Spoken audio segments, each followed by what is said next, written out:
High to family, माझ्या चॅनलमध्ये तुमचं स्वागत आहे. आज मी बोटनेक ब्लाऊज कापणार आहे. बोटनेकचा गळा कापायचा आहे, त्यामुळे व्हिडिओ संपूर्ण बघा. आणि ब्लाऊज आहे 36 इंच. तर त्यासाठी आपल्याला त्या ब्लाऊजची उंची आणि रुंदी किती घ्यायची ते मी आज सांगणार आहे. व्यवस्थित व्हिडिओ बघा, पुढं न करता व्हिडिओ पूर्ण बघा. या ब्लाऊजला अशी डिझाईन आहे. तर आपल्याला दोन्ही बाजूची कटिंग संगच करायची आहे. पहिल्यांदा आपण समोरचा पाठीमागचा भाग कट करून घेऊया. बघा, पाठीमागच्यासाठी घडी घ्यायची आपल्याला 11 इंचाची आणि उंची घ्यायची आहे 14 इंच. हे बघा, पाठीमागं 14 इंच आणि 11 इंचाची घडी. तर हे आपण आता पहिल्यांदा कट करून घेऊ. हा पाठीमागचा पार्ट आहे.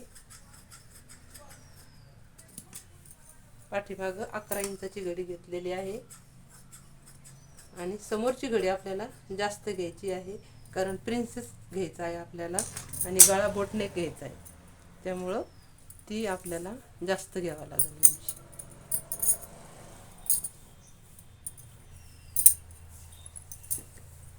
तुम्ही जर माझ्या चॅनलला सबस्क्राईब लाईक केलं नसेल तर सबस्क्राईब लाईक करा.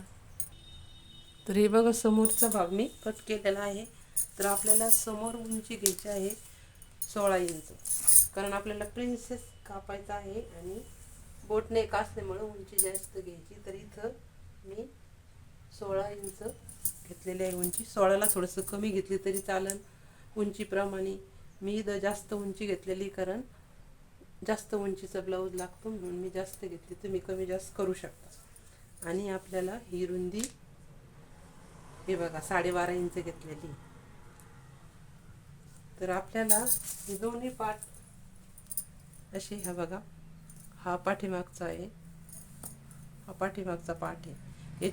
याची घडी मी फक्त 11 इंच घेतलेली आहे आणि समोरची 12.5 इंच घेतलेली. हे असा खाली पाठीमागचा पार्ट ठेवायचा आणि वरती समोरचा पार्ट ठेवायचा, असे एकमेकावर ठेवायचे आणि संगच आपल्याला कटिंग करायची आहे. व्हिडिओ संपूर्ण बघा, महत्त्वाचा व्हिडिओ आहे. तर माप टाकायचे. आता बोटनेकचा गळा आपल्याला 4 इंचावर घ्यायचा आहे. बघा, 4 इंच आणि शोल्डर इथं 6.5 इंच घेतलेले आहे आणि 6.5 इंचापासून पुन्हा अर्धा इंच आपल्याला इथं मार्किंग केलेली. मी व्हिडिओ लक्ष देऊन बघा. आणि आपल्याला गळासुद्धा 4 इंच घ्यायचा आहे. हे बघा, हा समोरचा गळा आहे, मागचा गळा थोडासा आपल्याला कमी घ्यायचा, पण हा समोरच्या गळ्यावर मी मार्किंग करते. आणि आपल्याला ह्या 6.5 इंचापासून आपल्याला मोंडा 6 इंचावर मार्किंग करायची आहे. बघा, आणि हा असा बॉक्स तयार करून घ्यायचा. हा बॉक्स तयार केल्यानंतर आपल्याला 1 इंच असा गोल राऊंड करायचा, पुन्हा अर्धा इंच याशी 2 राऊंड करायचे आपल्याला, म्हणजे एक समोरचा भाग आणि एक पाठीमागचा भाग. आणि ही थोडीशी अर्ध्या इंचावर मार्किंग केली ना, त्याच्यापासून आपल्याला हे बघा असं इकडं इथपर्यंतच असं जाऊन द्यायचं. हे बघा, म्हणजे आपलं शोल्डर मोठं होतं. आणि प्रिन्सेस कट कापायचा आहे. तर आपल्याला काय करायचं, समोरून हुक लावणार आहे मी, त्यामुळे आपल्याला ही घडी इथं 4.5 इंचावर घ्यायची आहे. बघा, इथं टक्ससाठी. आणि इथून आपल्याला हा पॉईंट आपल्याला महत्त्वाचा आहे इकडचा. हे बघा, कंप्लीट इथं 10.5 इंचावर मार्किंग करायची. 10.5 इंचावरती मार्किंग केल्यानंतर एक सरळ रेष मारून घ्यायची. बघा, अशी सरळ रेष मारून घ्यायची. माप व्यवस्थित बघा.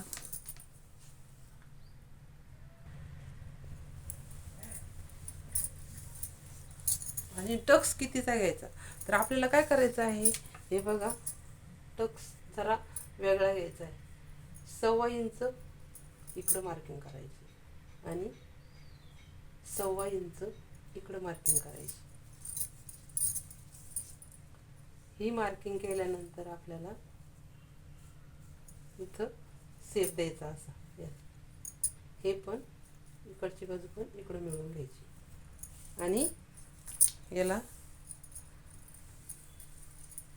गळ्याला सेप द्यायचा. हे बघा, गळ्याला सुद्धा 1 इंच आतमध्ये घ्यायचं आहे. हे बघा, याशी मार्किंग करून घेतल्यानंतर आपल्याला आता बोट याचा सेप द्यायचा आहे प्रिन्सेसचा. तर हे बघा, प्रिन्सेसचा सेप कसा द्यायचा हे बघा. इथून हे बघा असं आपल्याला हे असं इकडं सेप द्यायचा. हे बघा, आणि आता आपण पहिल्यांदा काय करायचं, पहिल्यांदा बाहेर म्हणजे पाठीमागचा पार्ट आणि समोरचा पार्ट वेगवेगळा करायचा आहे आपल्याला. तर त्यासाठी आपण पहिल्यांदा काय करायचं, हे बघा, इथून जी अर्धा इंचावर आपण मार्किंग केली ना ते कट करून घ्यायचं. हे बघा व्यवस्थित बघा, हे बघा अर्ध्या इंचावर मी कट केलेला आहे. तर आपल्याला हा जो पाठीमागचा पार्ट आहे ना तो वेगळा करायचा. हे बघा, थोडा वेळ तो वेगळा करायचा, त्याचा गळा वेगळा काढायचा आहे. आणि आता इथं सगळी मार्किंग झालेली आहे. तर आपल्याला काय करायचं, जी आपण 1 इंचावर मार्किंग केली ना ती कट करून घ्यायची. हे बघा, 1 इंचावर जी मार्किंग केलेली आहे ना तर ती आता कट करून घ्यायची अशी. आणि गळासुद्धा कट करून घ्यायचा. हे बघा, गळासुद्धा मी कट केलेला आहे. आणि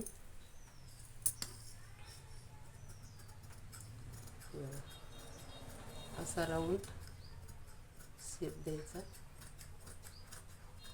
आणि त्याच्यानंतर आपल्याला आहे का, हा जो आपण मार्किंग केली होती ना 1.25 इंचाची, ते आपल्याला वेगळं करायचं. तर हा झाला प्रिन्सेस. हे बघा, याचप्रमाणे आपल्याला अस्तर पण कट करून घ्यायचं आहे. आपल्याला समोरून हुक लावायची आहे ना, त्यामुळे आपल्याला हे असं कट करून घ्यायचं.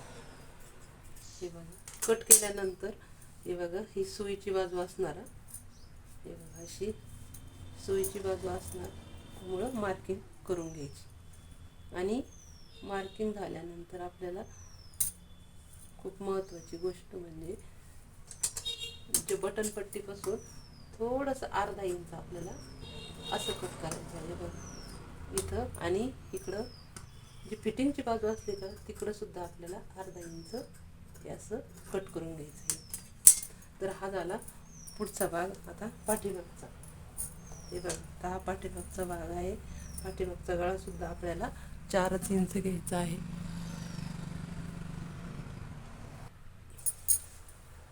हे बघा 4 इंच.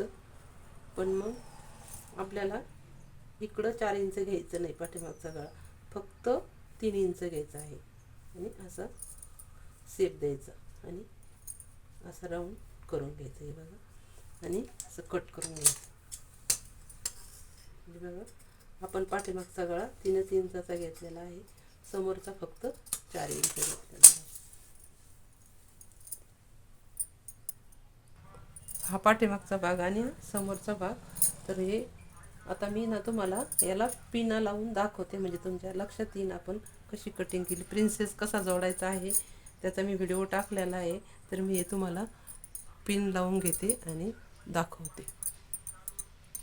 तर हे बघा, मी याला अशा पिना लावून घेतलेल्या आहे. तर तुम्हाला मी सुईचं करून दाखवते.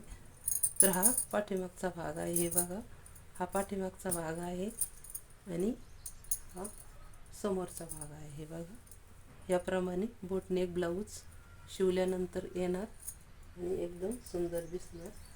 हे बघा, समोरून हुक लावणार आहे त्याला. तुम्ही सुद्धा असं बोटनेक ब्लाऊज शिवू शकता. आणि कटिंग तर तुम्ही बघितलेलीच आहे.